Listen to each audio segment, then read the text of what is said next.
അപ്പോൾ ഇതാണ് ട്ടോ ഞാൻ പറഞ്ഞ വണ്ടി. 2021 മോഡൽ ഒരു 7 സീറ്റർ AMT ഓട്ടോമാറ്റിക് വാഹനം. അതും ഫുൾ ഫിനാൻസിൽ കിട്ടുന്ന വണ്ടി കേട്ടോ. സിംഗിൾ ഓണർഷിപ്പിൽ വെറും 24,000 കിലോമീറ്റർ കമ്പനി സർവീസ് ഹിസ്റ്ററി ഉള്ള വണ്ടിയായിട്ടാണ് നമ്മൾ വന്നിരിക്കുന്നത്. വണ്ടിയുടെ ബോഡി കാര്യങ്ങളിലേക്ക് വരുവാണെങ്കിൽ അത്യാവശ്യം നീറ്റ് ആൻഡ് ക്ലീൻ എന്ന് തന്നെ പറയാം. അതുപോലെ തന്നെ ബ്ലാക്ക് ആൻഡ് വൈറ്റ് കളറിലാണ് ഈ വണ്ടി വന്നിരിക്കുന്നത്. അപ്പം നമുക്ക് വണ്ടിയുടെ ഇൻറ്റീരിയർ ഭാഗത്തേക്ക് നോക്കുകയാണെങ്കിൽ ആദ്യം തന്നെ പറയാനുള്ളത് നല്ലൊരു ആൻഡ്രോയിഡ് സ്റ്റീരിയോ കാര്യങ്ങൾ ചെയ്തിട്ടുണ്ട്. കൂടാതെ നല്ല ക്വാളിറ്റിയിൽ തന്നെ റിനോൾട്ടിൻ്റെ നല്ല ക്വാളിറ്റി ലെതർ സീറ്റ് കവർ കാര്യങ്ങളെല്ലാം ചെയ്തിട്ടുണ്ട്. പിന്നെ AMT ഓട്ടോമാറ്റിക് വണ്ടിയാണ്, അതുകൊണ്ട് തന്നെ അത്യാവശ്യം നല്ല മൈലേജ് കാര്യങ്ങളെല്ലാം കിട്ടും.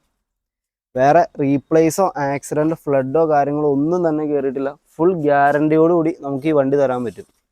അത്യാവശ്യം വേണ്ട ടയർ കാര്യങ്ങൾ, അതായത് ഒരു 60-65% അടുത്ത് ടയറും കാര്യങ്ങളെല്ലാം തന്നെ ഈ വാഹനത്തിൽ വരുന്നുണ്ട്. പിന്നെ എക്സ്ട്രാ ക്രോം കാര്യങ്ങളെല്ലാം ചെയ്തിട്ടുണ്ട്. വേറെ സ്ക്രാച്ചുകളോ കാര്യങ്ങളോ ഒന്നും തന്നെ പ്രത്യേകിച്ച് എടുത്ത് പറയാനായിട്ടില്ല. 6,85,000 രൂപയ്ക്ക്, അതും ഒരു 5 സീറ്റർ വണ്ടിയുടെ വിലയ്ക്ക് 7 സീറ്റർ വണ്ടി, അത് ഫുൾ ഫിനാൻസിൽ. കേരളത്തിൽ എവിടെ വേണമെങ്കിലും നമുക്ക് ലോണും കാര്യങ്ങളെല്ലാം അറേഞ്ച് ചെയ്ത് തരാം. ഇപ്പം തന്നെ വിളിച്ചോട്ടോ താഴെ കാണുന്ന നമ്പറിൽ.